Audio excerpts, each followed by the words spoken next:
Hello students, welcome you all to my YouTube channel. कैसे हैं आप सब? होप सो आप सब बढ़िया होंगे। तो बच्चों, लास्ट क्लास में हमने करा रिटायरमेंट में गुडविल की कैलकुलेशन कैसे होती है, प्रॉफिट्स को किस टाइप से डिस्ट्रीब्यूट किया जाता है, एडवर्टीजमेंट सस्पेंस का अमाउंट गिवन है उसे कैसे ट्रीट करते हैं।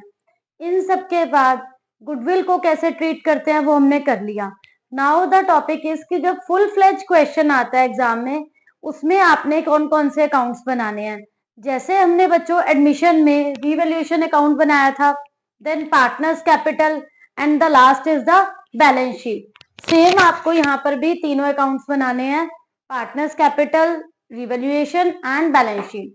रिवैल्यूएशन अकाउंट हम ऑलरेडी कर चुके हैं बच्चों। रिवैल्यूएशन अकाउंट जब एडमिशन में करा था बिल्कुल सेम यहाँ बनेगा। असेट्स की वैल्यू इंक्रीज होंगी, क्रेडिट में आएंगी, डिक्रीज होंगी, डेबिट में जाएंगी। ऐसे ही बच्चों लाइबिलिटीज में होता है, लाइबिलिटी इंक्रीज होगी तो डेबिट होगा और डिक्रीज होगा तो क्रेडिट होगा। तो इन बातों का हम ध्यान रखेंगे। तो स्टार्ट करते हैं बच्चों। आज हम करेंगे डीके गोयल बुक का question number 35। This is full fledge question जिसमें सब टॉपिक्स कवर अप हो रहे हैं। Question number 35A। इस क्वेश्चन में बच्चों पहले हम बनाएंगे revaluation account. First of all यहाँ पर आपको दिया land and building will be appreciated by 5%। 5% से वैल्यू इंक्रीज हो रही है। लैंड एंड बिल्डिंग की वैल्यू है बच्चों 2 लाख। 2 लाख का 5%, 2 लाख 5%। 10,000 से लैंड एंड बिल्डिंग की वैल्यू क्या हो रही है? इंक्रीज हो रही है। तो हम यहाँ पर 10,000 लिखेंगे, by land and building 10,000। Then furniture जो है वो डेप्रिशिएट हो रहा है 20% से। फर्नीचर है 87,500। 20% से वैल्यू उसकी कम हो रही है। 20% कितना होगा बच्चों? हम कैलकुलेट करते हैं। 17,500 टू फर्नीचर 17,500.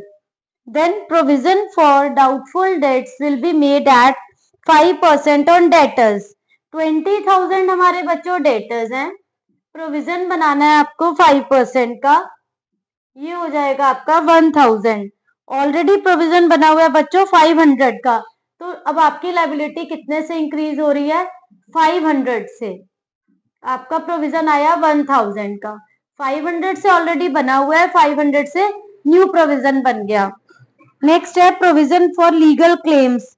ऑलरेडी है बच्चों 57,500, न्यू प्रोविजन आया है 60,000 का। 60 में से हम 57,500 लेस करेंगे तो हमारा आएगा 2,500 से लाइबिलिटी इंक्रीज हो गई to provision for legal claim 2,500। Next है बच्चों गुडविल का अमाउंट गिवन है, उसका यहाँ पर कोई रोल नहीं है। तो यहाँ पर अब हमारा अमाउंट क्या हो जाएगा? इधर टोटल आ रहा है आपका 20,500, फाइन, एंड इधर है 10,000। तो इस क्वेश्चन में आपका जो इस केस में आ रहा है लॉस आ रहा है बच्चों। अगर क्रेडिट साइड ज्यादा होती है देन डेबिट साइड, ठीक है, तो यहाँ आता है प्रॉफिट। एंड अगर डेबिट साइड का टोटल ज्यादा है तो यहाँ आएगा loss. Loss transfer to X capital, Y capital, Z capital. X Y Z partners थे बच्चों, रेशो है 5:3:2 की। जेड रिटायर हुआ है फर्म से, ठीक है, तो जेड के रिटायर होने पे अभी हमने लोन अकाउंट नहीं स्टार्ट करा।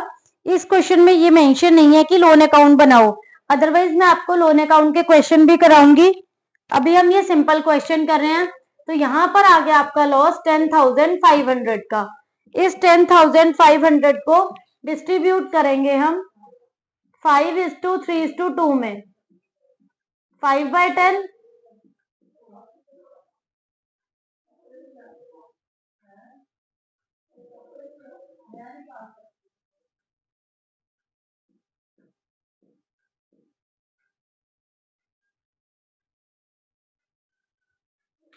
5,250, वाई का आ रहा है 3,150 एंड जेड का आ रहा है 2,100। तो ये बच्चों हमारे अमाउंट्स आ गए रिवैल्यूएशन अकाउंट के।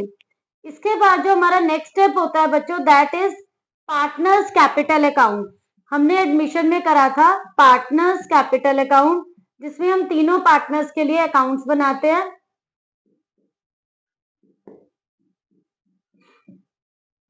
Particulars X Y Z, again particulars X Y Z. इस टाइप से आप पार्टनर्स कैपिटल अकाउंट बनाओगे। पार्टनर्स कैपिटल अकाउंट में बच्चों पार्टनर्स की कैपिटल के बैलेंस गिवन है, बाय बैलेंस बीडी करके आप अमाउंट डालो 1,27,000 एक्स का, 90,000 वाई का, जेड का 71,000। इस टाइप से आपने पार्टनर्स के अमाउंट नोट करने हैं। नेक्स्ट स्टेप आपका लॉस आया इस क्वेश्चन में, to loss on revaluation 5,250, 3,150, 2,100। Question में चेक करना बच्चों आपकी ड्यूटी है, वेदर क्वेश्चन में कोई गुडविल का अमाउंट गिवन है या नहीं, ये आपको चेक करना है। गुडविल का अमाउंट अगर गिवन है तो यहाँ पार्टनर्स में राइट ऑफ होगा। नेक्स्ट आप चेक करोगे कोई P&L का बैलेंस तो नहीं गिवन, अगर असेट्स में गिवन है तो इधर डिस्ट्रीब्यूट होगा, लाइबिलिटीज में गिवन है तो क्रेडिट में आएगा। तो यहाँ ऐसा कुछ नहीं गिवन है क्वेश्चन में। नेक्स्ट स्टेप आता है बच्चों, फर्म की गुडविल है 60,000, पूरी फर्म की गुडविल है 60। रिटायर कौन हुआ है? जेड, जेड का शेयर है बच्चों 2/10, 12,000। तो गुडविल जो है रिटायरिंग पार्टनर का 12,000 आ रहा है। अब हम इसकी एंट्री क्या करते हैं, X capital, Y's capital, to Z capital, Z retire, Z का शेयर है 12,000,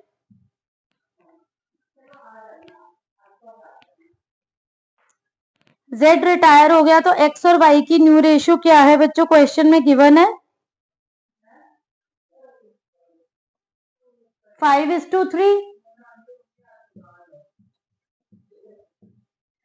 तो अगर हम इनकी गेनिंग निकालते हैं बच्चों 5/8 माइनस 5/10, तो बच्चों यहाँ पर जो गेनिंग रेशियो आ रही है वो आ रही है हमारी 5:3।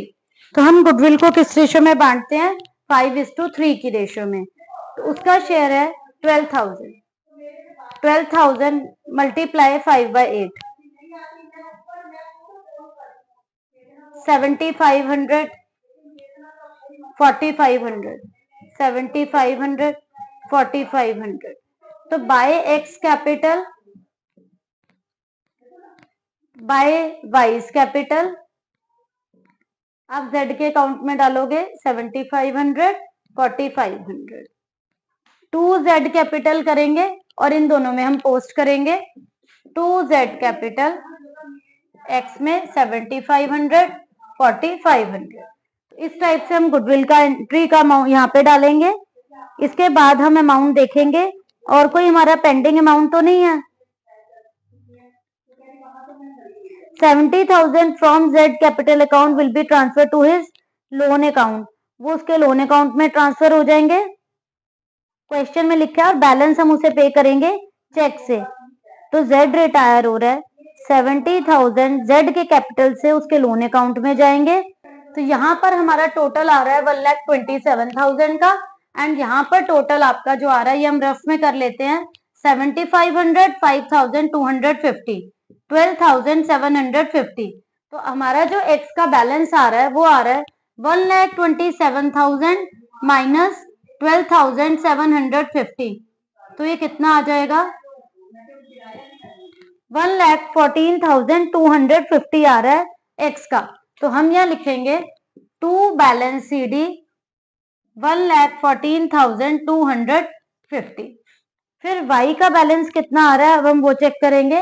वाई का टोटल था यहाँ पर 90,000 का, 90, और यहाँ पर टोटल आ रहा है वाई का 4,500 plus 3,150, 7,650।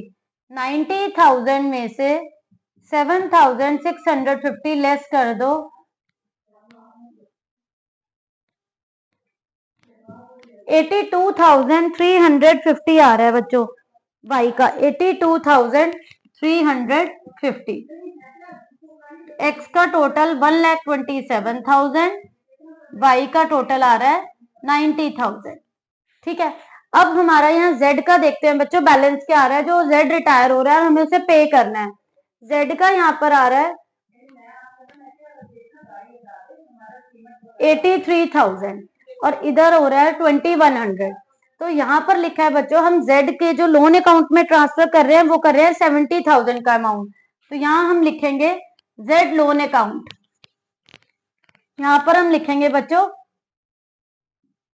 To z loan account, capital account से लोन अकाउंट में डाल रहे हैं हम 70 और बैलेंस हम उसे दे रहे हैं चेक से। तो यहाँ आ रहा है आपका z का टोटल 83,000 माइनस 2,100। अब 70,000 हमने उसके लोन अकाउंट में डाल दिया क्योंकि वो फर्म अभी पे नहीं कर रही। तो और लिखा है बैलेंस हम उसे दे रहे हैं चेक से। बैलेंस कितना है जो हम उसे चेक से दे रहे हैं? 10,900। ये हम उसके बैंक अकाउंट में ट्रांसफर कर रहे हैं। तो ये हो गया बच्चों हमारा यहाँ पर partners capital account complete. Again मैं रिपीट कर देती हूँ। फर्स्ट ऑफ ऑल आपने बैलेंस ट्रांसफर करे यहाँ पर, देन गुडविल की entry, remaining partner to retiring partner 75 45 ये करी। क्वेश्चन में गिवन है कि आप जेड के लोन अकाउंट में कितना डाल रहे हो? 70। कैपिटल से लोन अकाउंट में डाल रहे हैं 70 का अमाउंट। देन लास्ट में जो बैलेंस है वो कह रहे हैं हम 10,900 की पेमेंट कर रहे हैं। वो हमने उसको बाय चेक दिया तो टू बैंक आ गया। तो यहाँ पर बच्चों ये कॉन्सेप्ट पार्टनर्स कैपिटल का कंप्लीट हो गया। इसके बाद अब जो लास्ट स्टेप आता है that is balance sheet. Balance sheet same बनेगी, जो भी हमारे एसेट्स लायबिलिटीज की वैल्यू चेंज हुई है वो आएगा। तो बच्चों इसके बाद आता है लास्ट स्टेप बैलेंस शीट का। बैलेंस शीट में जो वैल्यूज में चेंजेस हुए हैं उनमें चेंजेस करेंगे, बाकी सब सेम रहेंगी। लाइक क्रेडिटर्स गिवन है क्वेश्चन में 27,000 वो सेम रहेंगे, बीपी है 13,000 सेम रहेगा। उसके बाद है आउटस्टैंडिंग रेंट सेम आएगा, आउटस्टैंडिंग रेंट भी जितना भी अमाउंट गिवन है 22,500 का। Then provision for legal claim है, उसकी वैल्यू हमारी चेंज हो गई है। प्रोविजन फॉर लीगल क्लेम पहले 57,500 था जो कि अब 60,000 हो गया। अदर देन दैट जेड के लोन अकाउंट में हमने अमाउंट ट्रांसफर करा था वो था 70,000 का, तो जेड का लोन अकाउंट है 70,000। एक्स और वाई के कैपिटल के बैलेंस आए थे, एक्स कैपिटल 1,14,250, वाई का आया था 82,350। यहाँ पर सारी एंट्रीज खत्म हो गई हैं। इसके बाद असेट साइड में जो हमारे चेंजेस हुए हैं, बैंक बैलेंस है 80,000 जिसमें से हमने जेड को पेमेंट करी है, 80 में से जेड को पेमेंट करी है 10,900। तो हमारा बैलेंस आ गया इसका 69,100। बैंक बैलेंस आ गया हमारा, डेटर्स 20,000 थे, प्रोविजन लेस करके 19,000 होगा। प्रोविजन इंक्रीज हुआ था बच्चों हमारा, रिवैल्यूएशन में डाला था 19,000 आ गया। स्टॉक की वैल्यू में देखो कितना चेंज हुआ है, कोई चेंज नहीं है, सेम रहेगा 21,000। फर्नीचर की वैल्यू में कितना चेंज हुआ था बच्चों? फर्नीचर था हमारा 87,500 का, जिसमें से 17,500 बच्चों लेस कर दो 70,000 हो गया।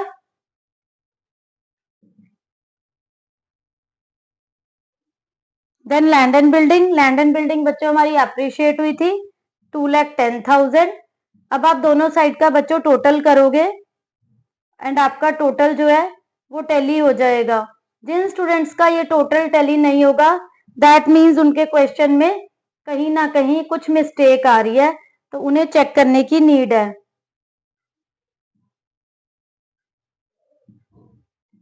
3,89,100। इसी टाइप से बच्चों हम लाइबिलिटीज का टोटल करेंगे कि हमारा लाइबिलिटी साइड पे क्या टोटल आ रहा है।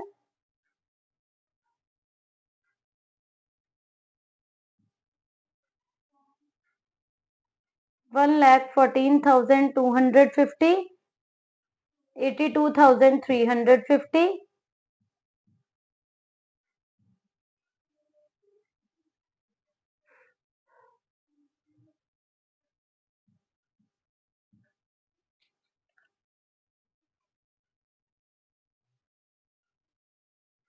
तो यहाँ हमारा क्रेडिटर्स बीपी का टोटल हमारा बन रहा है बच्चों 40,000, आउटस्टैंडिंग रेंट है 22,500, प्रोविजन फॉर लीगल चार्जेस हैं, ये सारे बैलेंस हम इसमें ऐड ऑन करेंगे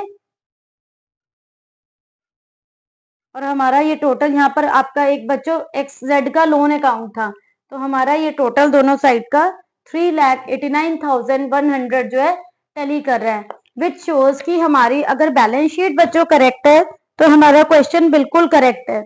अगर बैलेंस शीट नहीं टैली करेगी दैट मीन्स हमारे क्वेश्चन में कहीं ना कहीं कुछ प्रॉब्लम है।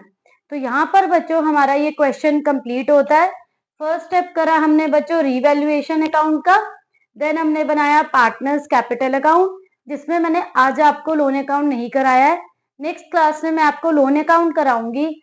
लोन अकाउंट क्या है एग्जैक्टली जब हम रिटायरिंग पार्टनर के अमाउंट की फुल पेमेंट नहीं करते तो हम उसके लोन अकाउंट में पैसा डाल देते हैं।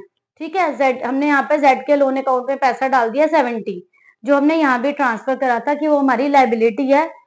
कई बार ऐसा होता है कि फर्म के पास सफिशिएंट फंड्स नहीं होते देने के लिए, तो फर्म अगर सफिशिएंट पेमेंट कर देती है तो वो टू बैंक के नेम से आता है, वो कैश में यहाँ पर अगर फर्म ने पे करा बैंक को बैलेंस को रिड्यूस करेगा।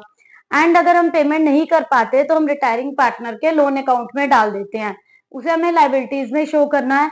इस क्वेश्चन में लोन अकाउंट बनाने के लिए नहीं बोला था, इसलिए हमने नहीं बनाया। नेक्स्ट क्लास में बच्चों मैं आपको लोन अकाउंट बनाना सिखाऊंगी। आफ्टर दैट हमारा ये चैप्टर कंप्लीट हो जाएगा।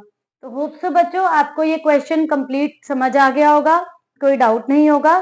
Still you are having any doubt please ask in comment section. Thank you.